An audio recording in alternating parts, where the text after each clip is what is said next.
नमस्कार, जय हिंद, वंदे मातरम। आपके अपनी यूट्यूब चैनल परीक्षापुर में आपका हार्दिक स्वागत है। आने वाली शिफ्टों के लिए लेकर आया हूं मैं महत्वपूर्ण प्रश्नों की सीरीज। तो चलिए शुरू करते हैं पहले प्रश्न से। तो हमारा पहला प्रश्न है, कह रहा है समूह में और सहभागिता द्वारा सीखने के अभ्यासों को डैश किया जाना चाहिए। ऑप्शन ए, निरुत्साहित किया जाना चाहिए।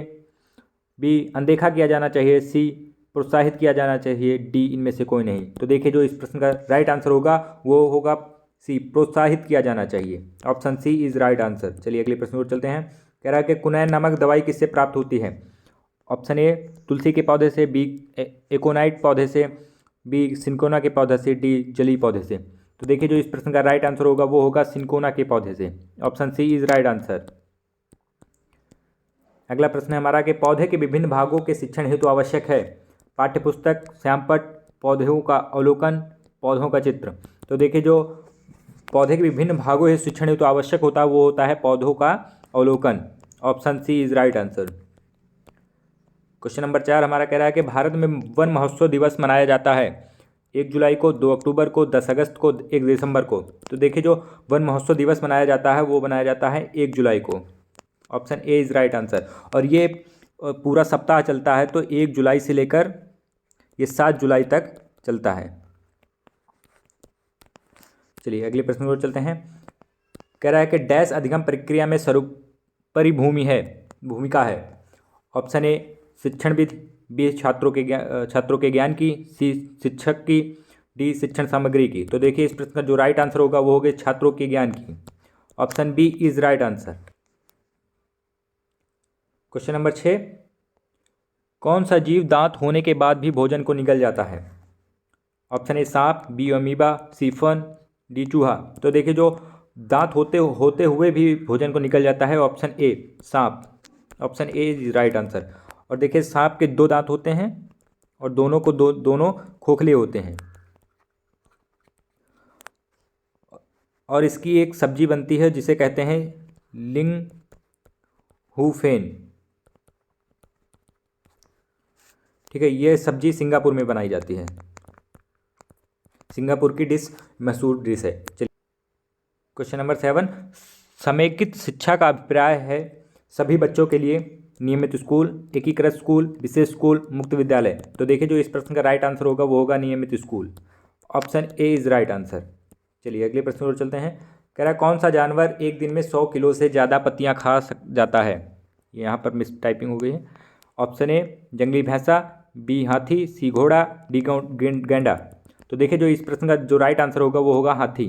ये एक दिन में 100 किलो से ज़्यादा लकड़ियाँ खा जाता है। Option B is right answer. Question number 9 कह रहा है TAT परीक्षण के द्वारा किसका मापन किया जाता है। रुचि का, बुद्धि का, व्यक्तित्व का, उपलब्धि का। तो देखिए जो TAT परीक्षण द्वारा मापन किया जाता है वो किया जाता है ऑप्शन सी, व्यक्तित्व का। Option C is right answer. और ये कैसी विधि है। ये है प्रक्षेपी विधि। और इस परीक्षण को किसने दिया था। ये दिया था मुरे ने। क्वेश्चन नंबर 10 कह रहा है किस पक्षी का शरीर रंग बिरंगा होता है। कोयल, उल्लू, बुलबुल, हुदहुद। तो देखिए इस प्रश्न का जो राइट आंसर होगा वो होगा ऑप्शन डी, हुदहुद। हुदहुद का जो शरीर होता है वो रंग बिरंगा होता है। Option D is right answer. चलिए अगले प्रश्न को चलते हैं। कह रहा है पर्यावरण को बचाने के लिए चिपको आंदोलन का संबंध किस राज्य से है। Option A, Jharkhand. B, Uttarakhand. C, Chhattisgarh. D, Uttar Pradesh. तो देखिए जो चिपको आंदोलन शुरू हुआ था वो हुआ था उत्तराखंड से। Option B is right answer. और इसको शुरू किसने किया था, वो किया था सुंदरलाल बहुगुणा ने।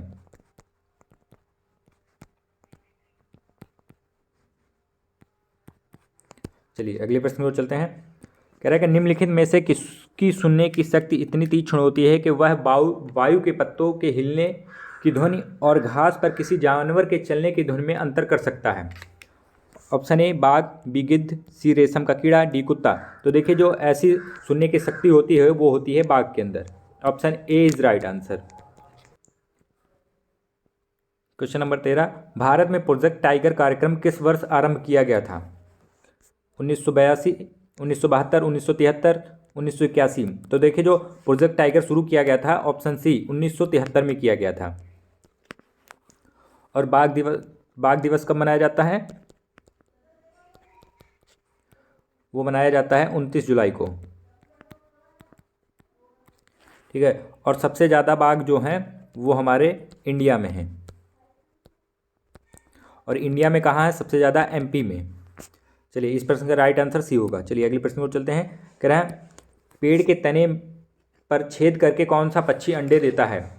ऑप्शन ए बसंत गौरी, बी कौवा, सी कोयल, डी कबूतर। तो देखिए जो पेड़ के तने में छेद करके अंडे देता है वो देती है बसंत गौरी। Option A is right answer. Question number 15, किस जंतु के बाल से ऊनी कपड़े बनते हैं? ऑप्शन ए भैंस, बी हिरण, सी घोड़ा, डी याक। तो देखिए जो ऊनी कपड़े बनते हैं जिसके बाल से वो है option D yak. Option D is right answer. और ये कहाँ पाया जाता है? ये जंतु पाया जाता है लद्दाख में। चलिए अगले प्रश्न और चलते हैं। कह रहे कौन सा पक्षी सबसे मुलायम घोंसला बनाता है? ऑप्शन ए कौवा, बी उल्लू, सी मैना, डी कलचड़ी।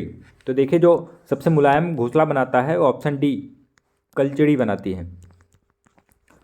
कौवा को हम चोर कहते हैं और उल्लू जो होता है वो 270 डिग्री अपनी गर्दन को घुमा सकता है और जो मैना होती है वो झटके से अपनी गर्दन घुमाती है। चलिए अगले प्रश्न में चलते हैं। कह रहा है कि निम्नलिखित में से किस देश में कीटाहारी पौधा पाया जाता है? ऑप्शन ए चीन, बी बांग्लादेश, सी अफगानिस्तान, डी भारत। तो देखिए जो कीटाहारी पौधा पाया जाता है वो ऑप्शन डी भारत में पाया जाता है। और भारत में कहाँ पाया जाता है? ये मेघालय आदि क्षेत्र में पाया जाता है। और भारत के साथ साथ ये इंडोनेशिया में भी पाया जाता है। और इस पौधे को हम कहते हैं कौन सा पौधा है ये? इसे हम कहते हैं निफेंथिस, या इसे हम कहते हैं घटपर्णी। ये पौधे का नाम हो गया। ठीक है। चलिए इस प्रश्न का राइट आंसर होगा option D is right answer. चलिए अगले प्रश्न को चलते हैं। कह रहा है कि टूटते तारे होते हैं। ऑप्शन ए धूमकेतु, बी तारा, सी उल्का, डी क्षुद्र ग्रह। तो जो देखिए जो टूटते तारे होते हैं उन्हें हम कहते हैं उल्का पिंड। Option C is right answer. चलिए अगले प्रश्न की ओर चलते हैं। कह रहा भारत में फलों के अंतर्गत सर्वाधिक क्षेत्र पाया जाता है। ऑप्शन ए अमरूद का, बी नींबू का, सी आम का, डी पपीते का। तो देखिए जो भारत में सर्वाधिक क्षेत्र पाया जाता है वो पाया जाता है आम का। Option C is right answer. Question number 20, कह रहा थ्रेसर का प्रयोग किस काम में किया जाता है? ऑप्शन ए कटाई के लिए, बी जुताई के लिए, सी खेत में पानी भरने के लिए, डी दाने को बाली से अलग करने के लिए। तो देखिए जो थ्रेसर का प्रयोग किया जाता है वो किया जाता है डी दाने को बाली से अलग करने के लिए। Option D is right answer. चलिए अगले प्रश्न पर चलते हैं। कह रहे हैं कि पृथ्वी का कह रहा है पृथ्वी का अपमार्जक कौन है? पशु, जीवाणु व कवक, मृदा व जल। ऑप्शन डी पक्षी। तो देखिए जो पृथ्वी का अपमार्जक कहा जाता है वो कहा जाता है जीवाणु व कवक को। Option B is right answer. कह रहा है क्वेश्चन नंबर 22 कह रहा है कि हस्तशिल्प की शिक्षा दी जानी चाहिए। ऑप्शन ए मंदबुद्धि बालक को, बी रचनात्मक बालक को, सी सामान्य बालक को, डी इनमें से कोई नहीं। तो देखिए जो हस्तशिल्प की शिक्षा दी जानी चाहिए वो दी जानी चाहिए मंदबुद्धि बालक को। Option A is right answer. चलिए अगले प्रश्न को चलते हैं। कह रहे कि छोटे शिशु खिलौना तथा अन्य वस्तुओं को फेंककर उसके भागों को अलग करना किस भाव को दर्शाता है? ऑप्शन ए पर निर्भरता, बी स्वप्रेम की भावना, डी दोहराने की प्रवृत्ति, सी दोहराने की प्रवृत्ति, डी जिज्ञासा की प्रवृत्ति। तो देखिए जो इस प्रश्न का राइट आंसर होगा वो होगा जिज्ञासा की प्रवृत्ति। बच्चा उसे तोड़ तोड़ के देखना चाहता है इसके अंदर है क्या। Option D is right answer. चलिए अगले प्रश्न की ओर चलते हैं। कह रहा है कि निम्नलिखित में से रेगिस्तान में सबसे अधिक कौन सा पक्षी पाया जाता है? ऑप्शन ए शकरखुरा, बी कबूतर, सी चिड़िया, डी कठफोड़वा। तो देखिए जो रेगिस्तान में सबसे ज़्यादा पक्षी पाया जाता है वो पाया जाता है ऑप्शन डी कठफोड़वा। Option D is right answer. चलिए अगले प्रश्न पर चलते हैं। कह रहा है कि कार्य शुरू करने जारी रखने, यहाँ पर रखने होगा, और नियमित करने की प्रक्रिया क्या है? ऑप्शन ए सीखना, प्रत्यक्षीकरण, संवेग, प्रेरणा। तो देखिए जो इस प्रश्न का राइट आंसर होगा वो होगा प्रेरणा। Option D is right answer, मतलब मोटिवेशन। ठीक है, चलिए अगली प्रश्न और चलते हैं। कह रहा भारत में सभी पक्षियों में सबसे तेज दृष्टि किसकी होती है? ऑप्शन ए तोता, बी तीतर, सी गौरैया, डी बाज। तो देखिए जो सबसे तेज पक्षी सबसे तेज दृष्टि होती है वो होती है ऑप्शन डी, बाज की। D is right answer. बाज के साथ कौन कौन सा होता है? गिद्ध होता है और एक चील होती है, और इनकी दृष्टि हम मनुष्यों से कितनी गुनी होती है? अधिक, 4 गुना अधिक हो, ये हमसे ज़्यादा देख सकते हैं। चलिए अगले प्रश्न और चलते हैं। कह रहा है कि हमारे देश में दिनों दिन सोयाबीन की मांग बढ़ रही है। हमारे देश में यह किस देश से लाया गया है? ऑप्शन ए इराक, बी चीन, सी भूटान, डी नेपाल। तो देखिए जो ये सोयाबीन लाया गया था वो लाया गया था ऑप्शन बी, चीन से लाया गया था। चलिए अगले प्रश्न को चलते हैं। कह रहा है किस राज्य के लोग नदी पार करने के लिए वल्लभ या छोटी नाव का प्रयोग करते हैं? Option A Madhya Pradesh, B Bihar, C Goa, D Kerala. तो देखिए जो इस प्रश्न का राइट आंसर होगा वल्लभ नाव के प्रयोग करते हैं, जो वो करते हैं केरल के लोग। Option D is right answer. अगला प्रश्न है कि कह रहा है कि किस पौधे में पत्तियां हैं जिन्हें सब्जी की तरह प्रयोग में लाया जाता है, इसके बीजों से तेल प्राप्त किया जाता है? यह पौधा है नारियल का, बंद गोभी का, पालक का या सरसों का। तो देखिए जो खाने उसकी पत्तियों को खाने में प्रयोग किया जाता है और फिर उसके दाने को हम तेल के रूप में प्रयोग करते हैं, वो है हमारा सरसों। Option D is right answer. चलिए अगली प्रश्न को चलते हैं। कह रहा है कि कचनार के फूल की सब्जी किस राज्य में खाई जाती है? Option A Uttarakhand, B Kerala, C Uttar Pradesh, D Maharashtra. तो देखिए जो कचनार की फूलों की सब्जी खाई जाती है वो खाई जाती है ऑप्शन सी, उत्तर प्रदेश में। सी इज राइट आंसर। और महाराष्ट्र में सहजन के फूलों की सब्जी खाई जाती है।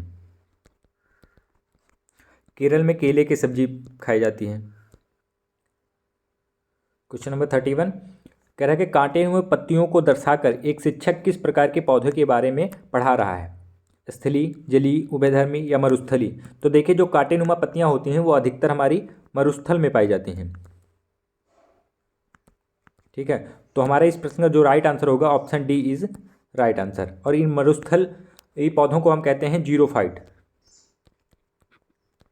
ठीक है, चलिए option D is right answer. अगले प्रश्न को चलते हैं। कह रहे मानसिक विकास को प्रभावित करने वाला कारक है वंशानुक्रम, परिवार का वातावरण, परिवार की सामाजिक स्थिति, उपरोक्त सभी। तो देखिए जो इस प्रश्न का राइट आंसर होगा वो वंशानुक्रम भी होगा, परिवार का वातावरण भी होगा, परिवार की सामाजिक स्थिति भी होगी। तो इस प्रश्न का जो राइट आंसर होगा उपयुक्त सभी होगा। Option D is right answer. चलिए अगले प्रश्न को चलते हैं। कह रहा है किस वृक्ष की जड़ें 300 फीट गहरी होती हैं? ऑप्शन ए पीपल, बी बरगद, सी आम, डी रेगिस्तानी ओक। तो देखिए जो इस प्रश्न का राइट आंसर होगा वो होगा रेगिस्तानी ओक। इसकी 300 फुट तक गहरी जड़ें होती हैं। Option D is right answer. चलिए अगले प्रश्न को चलते हैं। कह रहे कि पंजाब में फसलों से जुड़ा कौन सा त्यौहार मनाया जाता है? बिहू, ओणम, लोहड़ी, उपयुक्त सभी और उपयुक्त में से कोई नहीं। तो देखिए जो इस प्रश्न का राइट आंसर होगा वो होगा option C is right answer, Lohri होगा। ठीक है, और ये जो ओणम मनाया जाता है ये मनाया जाता है केरल में, बिहू मनाया जाता है असम में। चलिए अगले प्रश्न को चलते हैं। कह रहा है नीलगिरी तरह निम्नलिखित में से किस राज्य का राजकीय पशु है?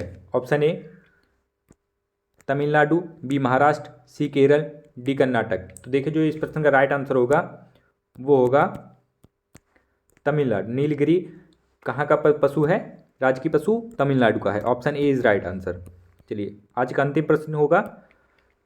कह रहा है कि निम्नलिखित में से कौन सरोवर या झील में तेजी से वृद्धि करता है? सिंघाड़ा, हाइड्रिला, जलकुंभी, नागफनी। तो देखिए जो सरोवर या झील में तेजी से वृद्धि करता है वो है जलकुंभी। Option C is right answer. इसे हम कहते हैं जल का आतंकवादी। ठीक है, अगर आपको वीडियो अच्छी लगी हो तो लाइक करें, शेयर करें और परीक्षा पूर्व चैनल को सब्सक्राइब करें। धन्यवाद।